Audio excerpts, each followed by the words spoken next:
우리에게 오늘도 하나님의 사랑을 주시고 은혜를 베풀어 주시어서 주님전에 나와 예배케 하며 말씀을 받게 하시니 감사합니다.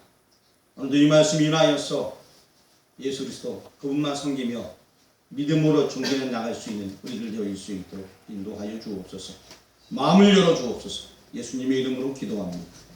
아멘.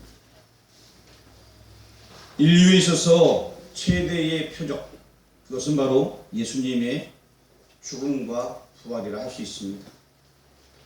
예수님의 죽음과 부활을 경험한 사람이라면 이제 우리가 다시 오실 그 주님, 그 주님을 바라보면서 힘차게 신앙생활을 해나가야 될 것입니다.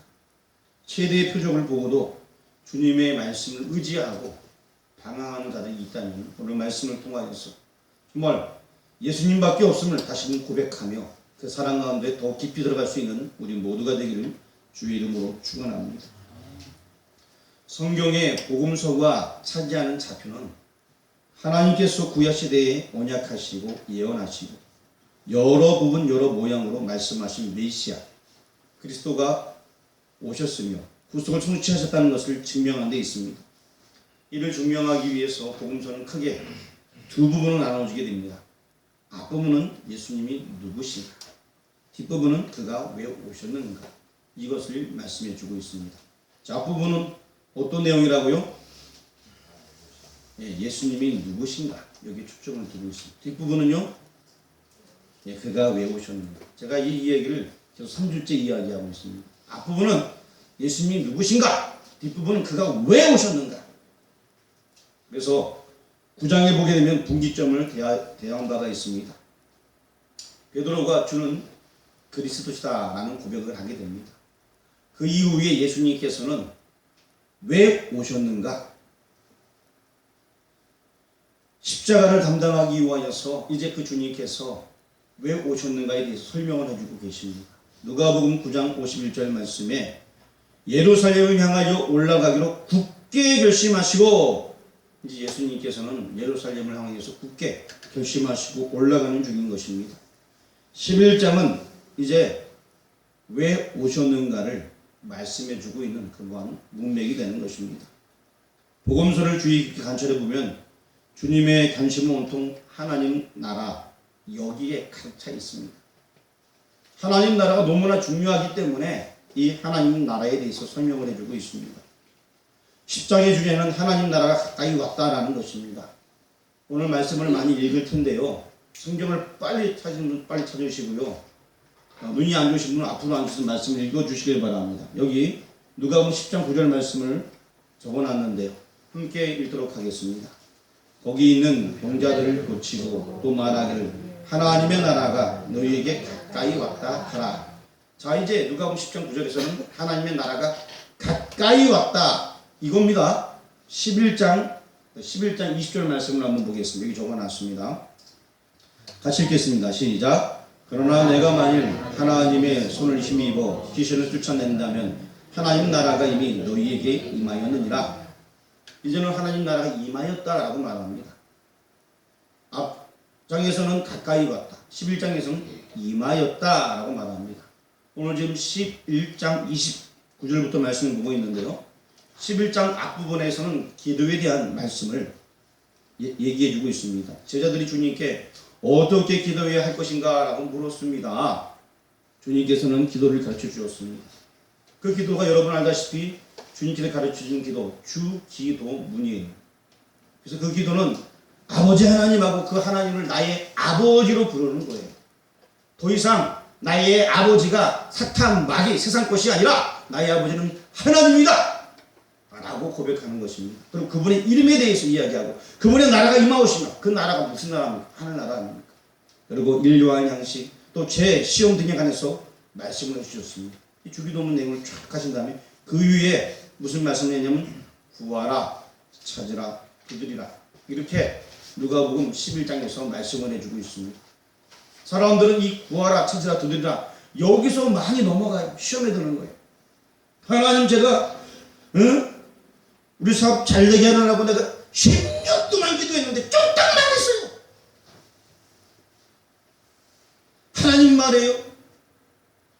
우리 애들 대학 잘 되고 서울대 가고 싶고 했는데 4년 동안만 재수했어요.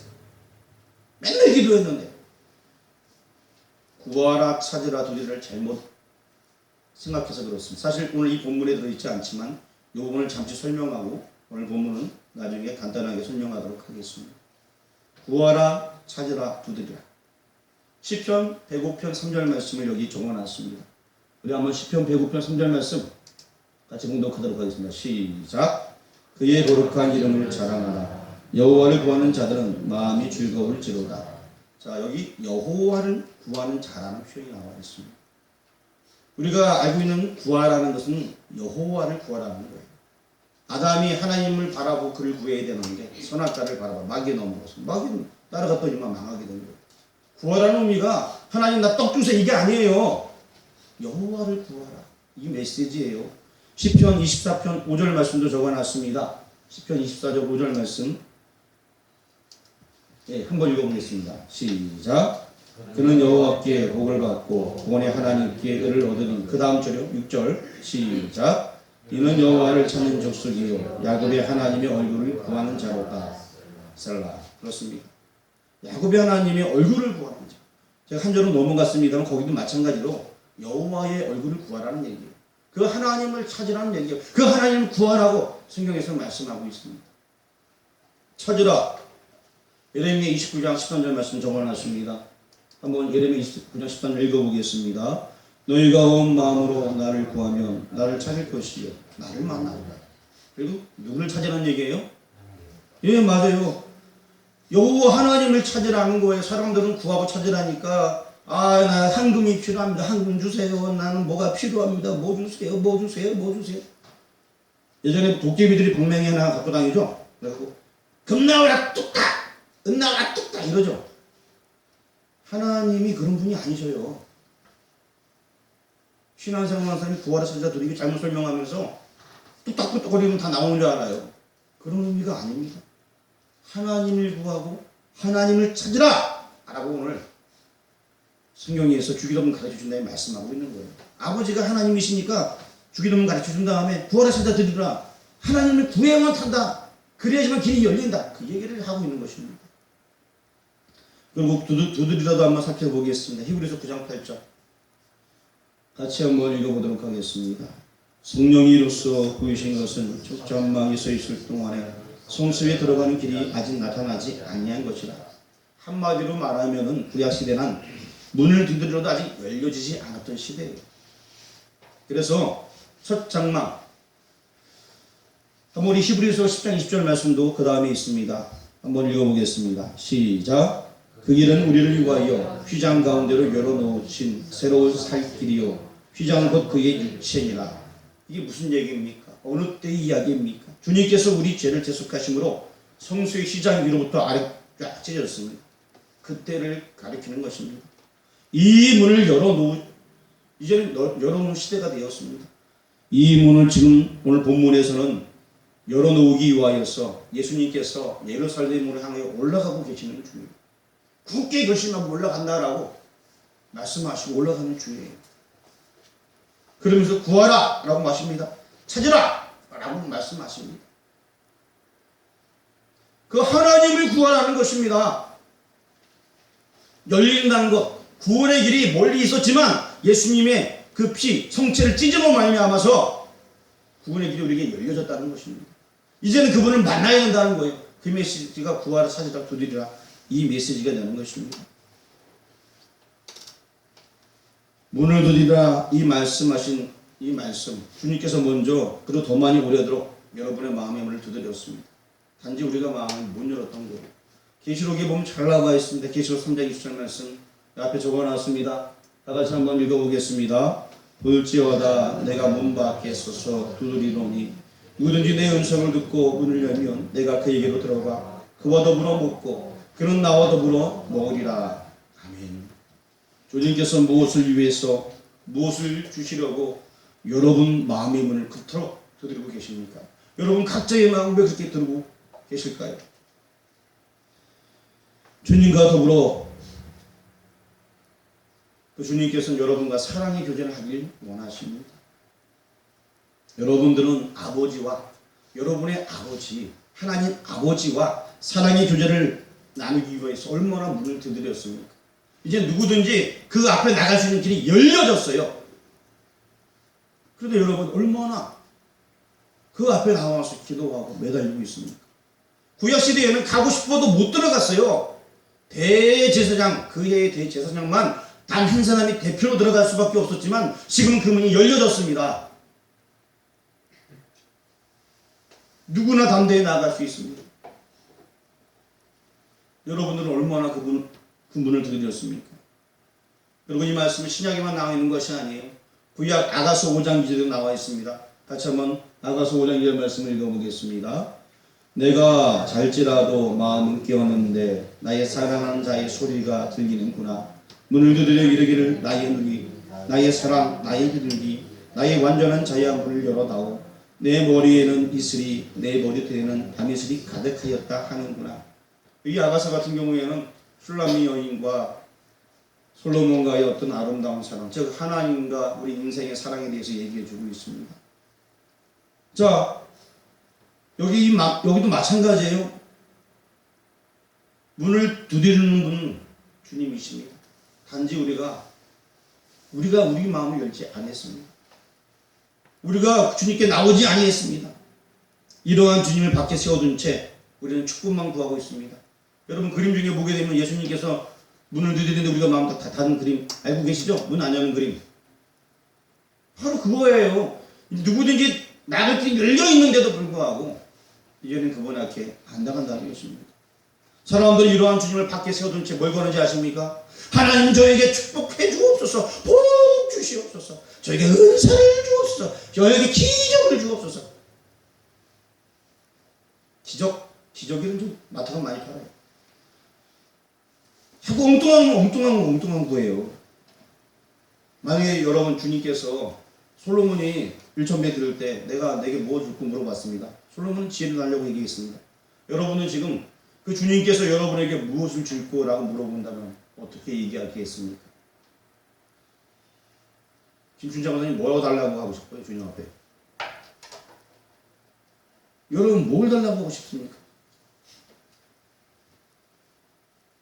주님 나 건강하게 해주세요. 여러분은 뭘 달라고 하겠습니까? 많은 사람들은 이럴 거예요.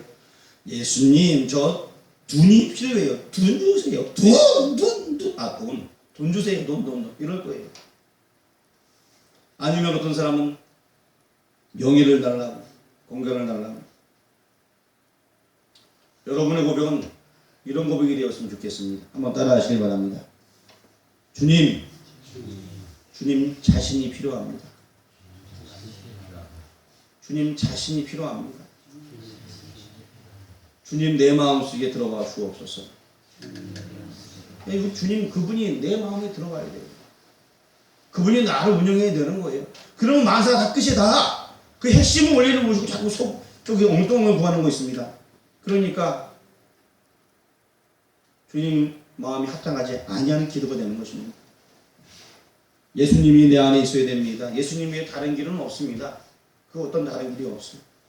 우리의 천부께서는 자녀들이 구한다 해도 11절의 뱀, 12절의 정갈 이런 거 주지 않으십니다. 사람들은 기도합니다. 대부분 사람들은 이렇게 기도해요. 하나님의 뜻대로 말고 내 원대로 되길 원합니다. 하나님 뜻 말고요. 내 뜻대로 되길 원합니다. 대부분 사람들은 자기 뜻만 구해요.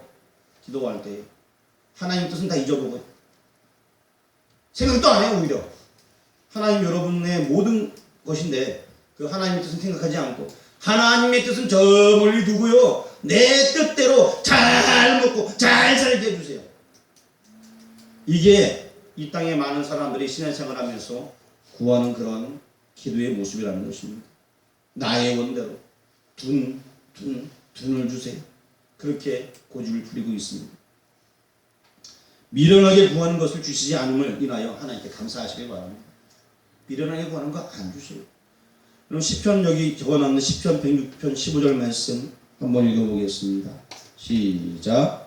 그러므로 여호와께서는 그들이 구한 것을 그들에게 주셨을지라도 그들의 영혼은 쇠약하게 하셨도다. 여러분이 구하는 걸 줘도 어차피 오히려 영혼이 파래진다는 거예요. 별 의미가 없다는 거예요. 그리고 누가복음 11장 13절도 여기 적어놨습니다. 눈에 보이시면 함께 봉독하겠습니다. 너희가 결전하도 좋은 것을 자식에게 줄 줄 알거든 하물며 너희 하늘 아버지께서 구하는 자에게 성령을 주시지 않겠느냐 하시니라. 그렇습니다. 하나님께서는 성령을 주십니다. 자, 이 말씀이 어디에 기록되어 있어요? 지금 이 말씀이 누가복음 11장 3절이죠, 13절이죠. 자, 구체적으로 어디에 기록되면 여러분 성경 한번 들어요. 성경 한번 높이 들어보세요. 이렇게 하나님 말씀이 성경에 기록되어 있어. 성경이에요. 자, 한번 따라하기만 하면 특별 은총. 하나님께 특별 은총 주셨어요. 이제 내리시기 바랍니다. 다른 거 뭐 구하지 마시고요. 성경이라는 특별 은총을 하나님께서 주셨어요. 이 외에 다른 거 기교지 마시고 이상한 소리 하는데 쫓아가지 마시고 성경에 다 말씀해 주셨습니다. 그리고 성경에서 지금 설명해주고 있습니다. 아버지 하나님께서 나에게 좋은 거 주신다. 성령을 선물로 주신다. 하나님 분명히 성령을 선물로 주신다 라고 누가복음에 말씀해 주고 있습니다. 에베소서 1장 3절도 제가 적어놨는데 한번 에베소서 1장 3절 같이 공독합니다. 시작. 찬송하리로다 하나님 곧 우리 주 예수 그리스도의 아버지께서 그리스도 안에서 하늘에 속한 모든 신령한 복을 우리에게 주시되. 자, 우리는 찬송할 수밖에 없습니다. 왜냐? 신령한 복을 우리에게 준다는 거예요. 신령한 복. 땅의 복 어떤 그런 거 아니 차원이 아니고 신령한 복. 하나님께 주시는 참된 복. 하나님의 나라를 깨우치고 그 은혜를 느끼며 경험하고 말씀의 깊이를 깨우치는 그 복을 신령한 복을 준다라고 말씀하고 있습니다. 누가복음에 나와 있는 구하라 찾으라 두드리라, 이것은 하나님의 얼굴을 구하고 찾고 두드리라는 것입니다. 기도에 대해서 말씀하신 예수님은 오늘 본문에서 최대의 표적에 대하여 다시 말씀해 주고 계십니다. 오늘 본문을 통하여서 우리 인간에게 주신 최대의 표적, 이것이 무엇인지 간략하게 한번 살펴보려고 합니다. 우리 여러분 성경 보시길 바랍니다. 오늘 본문 29절 30절 말씀을 같이 봉독합니다. 시작. 우리가 모였을 때에 예수께서 말씀하시되 이 세대는 악한 세대라 표적을 구하되 요나의 표적 밖에는 볼 표적이 없나니 요나가 니느웨 사람들에게 표적이 된 것 같이 인자도 이 세대에 그러하리라. 아멘. 오늘 본문 좀 앞에 보게 되면 14절 말씀에 주님께서 봉오리 귀신을 쫓아내신 그런 사건이 나오고 그 이후에 많은 사람들이 놀랍게 여겼다라고 14절에 나와 있습니다. 예전 성경은 기이하게 여겼다. 15절 말씀에는 더러는 바에서 입으리 힘입어 귀신을 쫓아낸다라고 표현하고 있습니다. 16절에서는 더러는 예수를 시험하여 하늘로서 오는 표적을 구하고 있습니다. 이들을 향하여서 주님께서 29절 오늘 본문 말씀에 우리가 모였을 때 예수께서 말씀하시되 이 세대는 악한 세대라 표적을 구하되 요나의 표적밖에는 보일 표적이 없나니라고 요나의 표적에 대해서 말씀해 주고 있습니다. 자, 오늘 본문에서는 요나의 표적이 29, 30절에 나와 있고요. 32절에는 니느웨의 표적이라는 단어가 또 나와 있습니다. 하나님께서 요나를 니느웨로 보내신 것은 이 두 가지 표적을 위해서였다라고 말할 수 있습니다. 우리가 잘 아는 대로 요나의 표적은 마태복음에서 설명을 해주고 있습니다.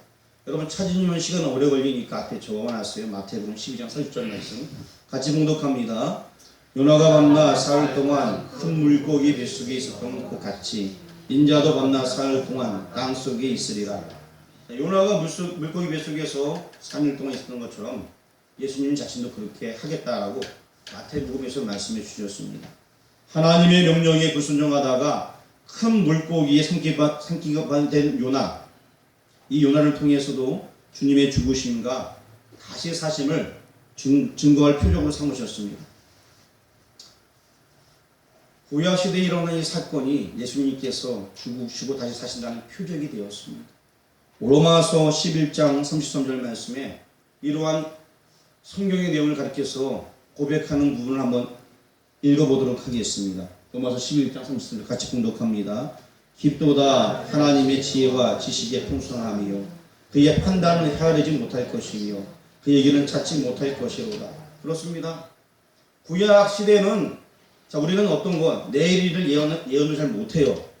또 100년의 일을 알지 못합니다. 하지만 성경에는 몇백 년 전에 혹은 1000년 전에 2000년 전에 메시아를 예언하고 있습니다. 근데 그 모든 예언들이 다 들어맞았어. 심지어 예수님께서 어떻게 나실 것과 또 나귀를 타실 것과 그리고 또 어떻게 죽으실 것과 이 모든 것들이 구약 성경에 다 예견이 되어져 있었고 또 오늘 본 말씀처럼 요나의 표적, 이 표적을 통하여서도 그런 부분들을 아주 디테일하게 표현해주고 있습니다.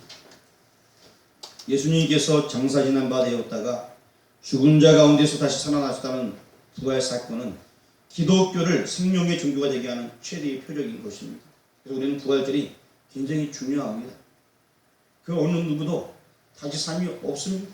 아무리 유명한 석가나 금자 부활 못해요. 사람이기 때문에. 하지만 그는 근본 하나님의 본체시나 그는 하나님이셨습니다. 하기 때문에 종의 형체를 가져 사람들의 형체를 입으시고 몸을 가지시고 이 땅에 오셨어요. 그는 하나님이시기 때문에 사망 권세를 깨뜨리고 부활할 수 있었습니다.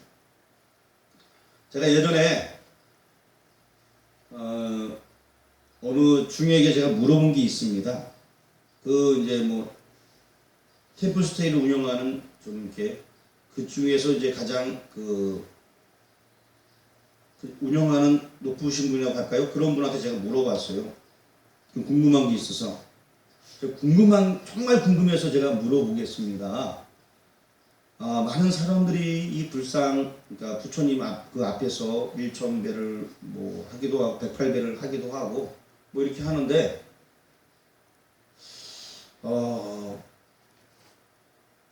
제가 정말 궁금한 거는 살아있던 그 석가라는 그 분께서 후손들에게 이렇게 108배 이런 많은 절을 하라고 혹시 유언을 남겼나요? 라고 물어봤어요. 그리고 그렇게 그 불상 앞에서 절을 하고 복을 달라고 하면은 그래서 일단 그런 가르침이 있는지 궁금하고요. 그런 가르침이 있었으면 그렇게 하면 정말 복을 받을까요? 라고 물어봤어요. 그런데 그 스님께서 하시는 말씀이 그런 적은 없습니다. 라고 얘기하더라고요. 그렇게 가르친 적도 없고 그런 적도 없습니다. 심지어 같은 불교 종파세에도 이런 불상이 없는 종교가 있다는 거예요. 우리나라에도 이 불상이 없는 그런 불교가 있대요. 아예 존재하지 않는. 기독교에서는 예수가 부활했다고 증거하니까 아무런 문제가 없지만 석가는 이미 죽지 않았습니까? 불교에서는 시간이 지나면서 어떻게 그 종교가 잘 안 되고 봉사할 수 없으니까 불상을 만들었다는 거예요. 그 사람처럼은. 그래서 사람들 불상을 만들어 놓고 와서 절을 하게 되고 신천을 받들게 됐다는 것입니다. 석가는 살아생전에 그렇게 남긴 적이 없대요. 그래서 그냥 나중에 신천을 모시게 됐다는 것입니다. 그리고 그 중도 석가가 신이 아닌 걸 알고 있어요. 그냥 평범한 사람인 것을 알고 있습니다. 주님께서는 표적을 구하는 자들을 향하여 말씀하십니다. 29절 말씀에 요나의 표적밖에 보일 표적이 없다라고 말씀해 주고 있습니다. 성경에서 분명하게 우리에게 말씀해 주고 있습니다. 한 번 더 성경을 한번 읽어보도록 하겠습니다. 예레미야 17장 31절 말씀 여기 적어놨는데 같이 공독합니다. 이는 정하신 사람으로 하여금 천하를 공의로 심판하실 날을 작정하시고 이에 그를 죽은 자 가운데서 다시 살리실 것으로 모든 사람에게 믿을 만한 증거를 주셨음이나 아니라. 사도행전 17장 31절 말씀 함께 공독했는데 그렇습니다. 이것이 요나의 표적인 것입니다. 요나의 표적보다 더 큰 표적이 없습니다. 다시 말씀드리면 예수 그리스도가 하나님의 아들이고 그가 죽으시고 다시 사셨다. 이것이 가장 큰 표적이에요. 이런 표적이 우리에게 있는데도 불구하고 믿지 아니한다면 얼마나 미련한 것입니다. 두 번째로 니느의 표적을 한번 살펴보겠습니다. 여러분 성경책 32절 말씀을 한번 보시길 바랍니다. 시작.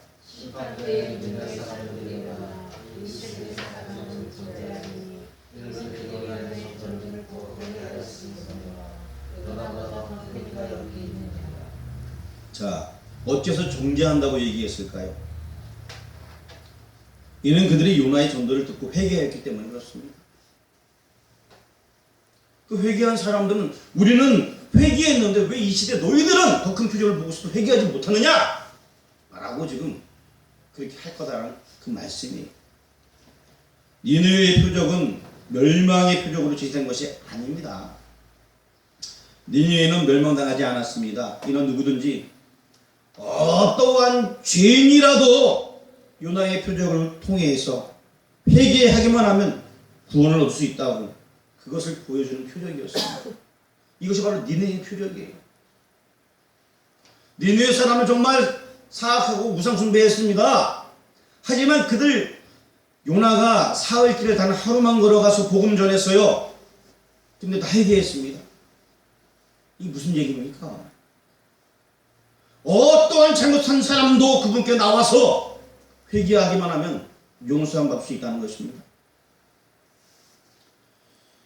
요나의 표적을 통하여 회개한 니느웨 사람들을 1차적으로는 당시 이스라엘 백성들에게 표적으로 제시했습니다. 예수님께서 너희도 이와 같이 얘기하면 멸망하지 않으리다 라고 말씀하는 겁니다.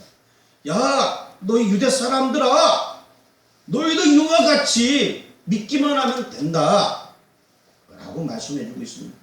그 사람이 어떠한 사람이라 할지라도, 어떠한 죄인이라 할지라도, 그러나 니느웨의 회개를 보고도 그들은 회개하지 않았어요. 누가 회개하지 않았습니까? 이스라엘 백성들이. 그래서 북이스라엘이 아수르한테 망해버렸어요. 또 아수르에게 망하는 북이스라엘 바라본 남유다 586년도에 결국 자기네도 망하게 됩니다. 바벨론에 의해서 예루살렘 전쟁이 획파되게 됩니다. 회개하지 않아서 그렇습니다. 또한 니느웨의 표적은 모든 세대에게 구원의 표적으로 제시해 주신 것입니다. 사람들은 이렇게 생각합니다. 니느웨 사람들이 왜 어찌하여 그렇게 다 회개할 수 있었을까? 그것은 요나의 표적 때문이었다 주님은 말씀하고 있습니다. 여러분 성경책 오늘 보면 말씀 30절 말씀 같이 한번 읽어보겠습니다. 시작. 요나가 니느웨 사람들에게 표적이 된 것 같이 인자도 이 세대에 그러하리라. 요나가 니느웨 사람들에게 표적이 된 것 같이 인자 예수님 자신도 그렇게 된다라고 말씀하고 있습니다. 이 얘기가 무슨 얘기입니까? 니느웨 사람들은 요나를 가리켜 뭐라고 얘기했을까요? 40일 후면 니느웨가 멸망한다라고 외치는 저 사람이 어떤 사람인지 아느냐? 저 사람은 풍랑을 만나 큰 물고기 뱃속에서 사흘 있다가 하나님 살려서 보내신 그런 사람이야. 니느웨 사람들은 그거 알고 있었어요. 그러니까 저기 요나라는 사람이 보통 사람이 아니라는 거예요. 풍랑 가운데서 물고기 밥이 되었고 풍랑이 잔잔해졌고 3일 만에 다시 물고기에 토해냄으로 말미암아 온 그 사람이 지금 우리 니느웨로 와서 외친다, 복음을 외친다. 그러한 사람이 온다는 겁니다. 다시 말하면 죽었다가 4일 만에 살아난 사람이라 라고 말했다는 거예요. 니느웨 사람들은 긴장했습니다. 그런 사람이 온다는 것입니다. 그래서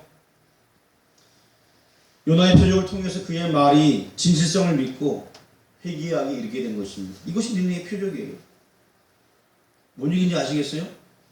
그냥 요나가 회개하십시오, 천국에 가까웠습니다 라고 열정적으로 뜨겁게 복음 전해서가 아니에요. 그가 어떠한 사람인지 알았기 때문에 그런 거예요. 요나는요 니느웨 정말 가기 싫었고요. 그래서 다시 도망가다가 물고기 뱃속에 들어갈 수밖에 없었고요. 그리고 원래 그 동네 전체 니느웨를 돌려면 사흘 길을 돌아야 되는데도 불구하고 자기가 좋아하지 아니하는 민족이니까 하루 길밖에 안 돌았어요. 그런데 회개의 역사가 나타났습니다. 왜? 니느웨 사람들은 요나가 누구인지 알았습니다. 3일 동안 물고기 뱃속에 있다가 살아온 자입니다. 다시 말하면 죽었다 살았다는 자입니다. 그러니까 그 말을 안 믿을 수가 없는 거예요. 그에겐 증거가 있었기 때문에. 우리 32절 말씀, 본문 말씀 한번 읽어보겠습니다. 시작. 심판 때에 니느웨 사람들이 일어나 이 세대 사람을 정죄하리니 이는 그들이 요나의 전도를 듣고 회개하여 육신거니와 요나보다 더 큰 이가 여기 있느니라. 자, 지금 예수님은 요나보다 더 큰 이에 더 작은 이에요. 더 큰 입니다. 그가 여기 계십니다. 요나의 표적보다 더 큰 표적. 그게 바로 예수님이시고 바로 그 예수님의 십자가와 부활인 것입니다. 그래서 사도 바울은 복음을 전합니다. 아덴에서 외쳤습니다.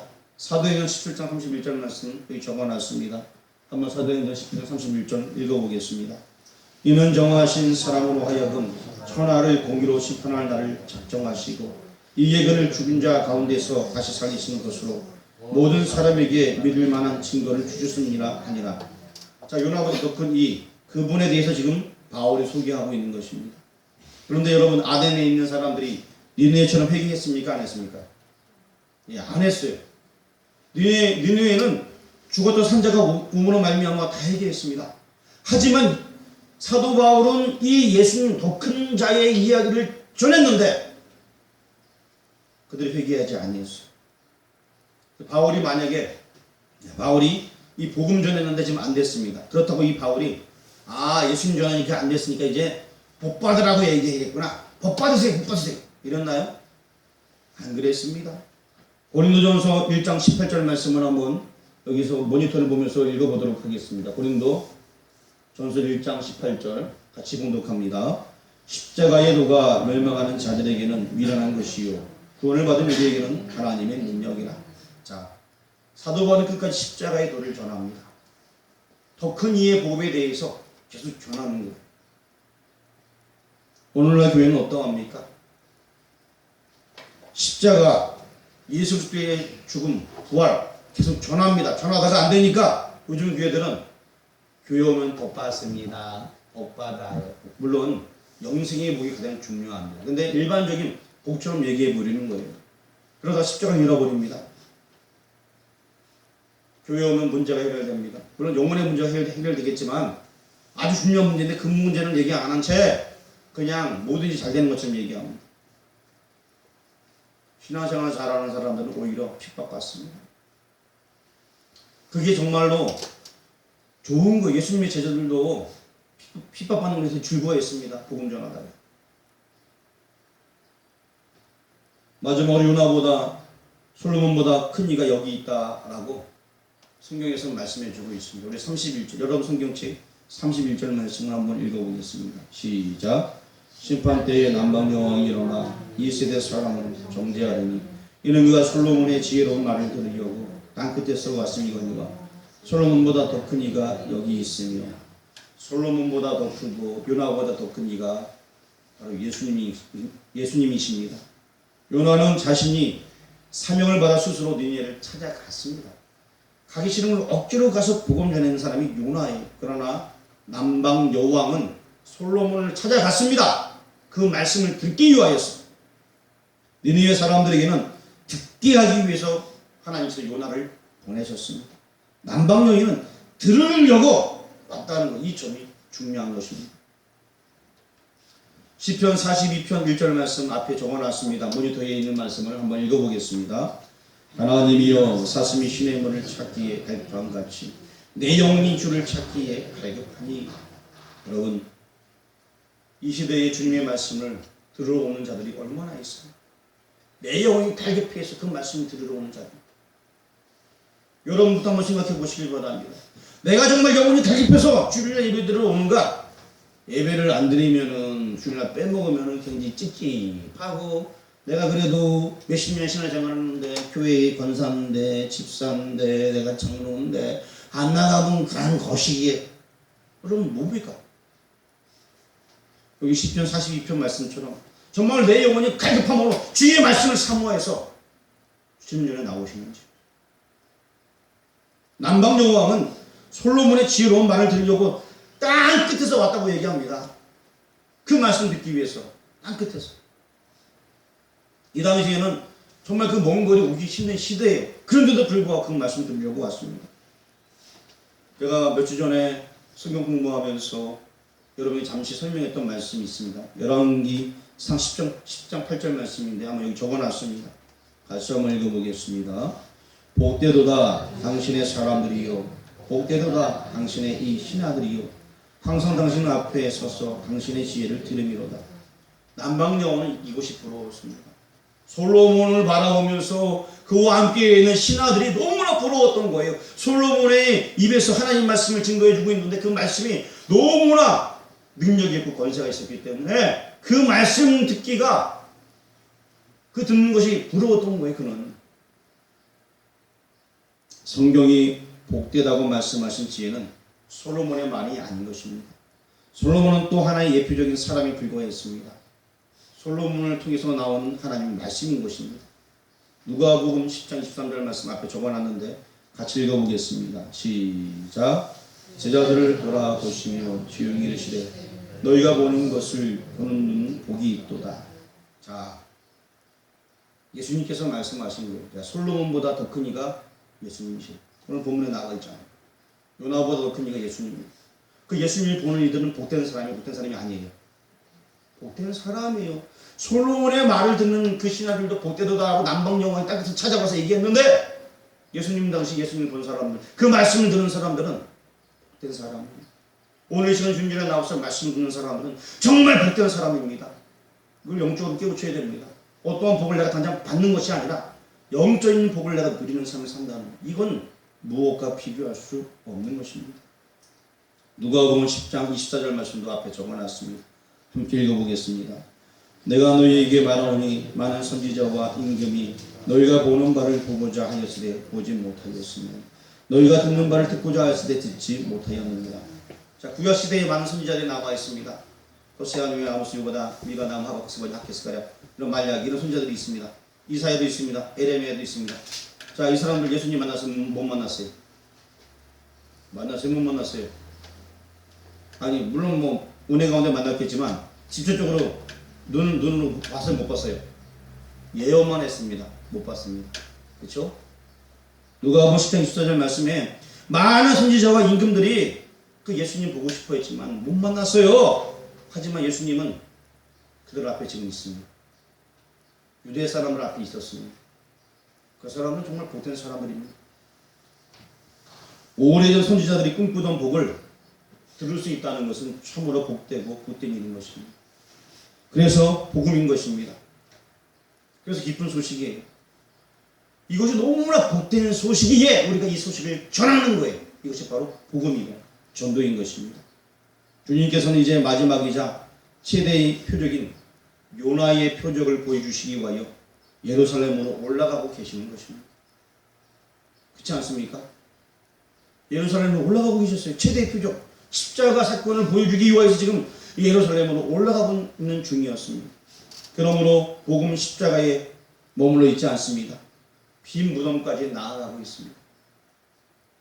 그리고 한 걸음 더 나가야 됩니다. 사도신경에 보게 되면 하늘에 오르사 전능하신 하나님 우편에 앉아 계시다가 저리에서 산자와 죽은 자를 심판하러 오시리라. 그렇습니다. 이 재림까지도 이어집니다. 만일 이 최대의 표적마저 거부한다면 심판 때의 정죄를 받을 수밖에 없습니다. 한번 따라하시길 바랍니다. 최대의 표적은 예수님의 십자가와 부활이다. 한번 제가 쭉 읽을 테니까 따라하시길 바랍니다. 최대의 표적은 예수님의 십자가와 부활이다. 시작. 이 복음을 믿으시길 바랍니다. 이 복된 소식을 전하는 여러분들이 주의 이름으로 축원합니다. 기도하겠습니다.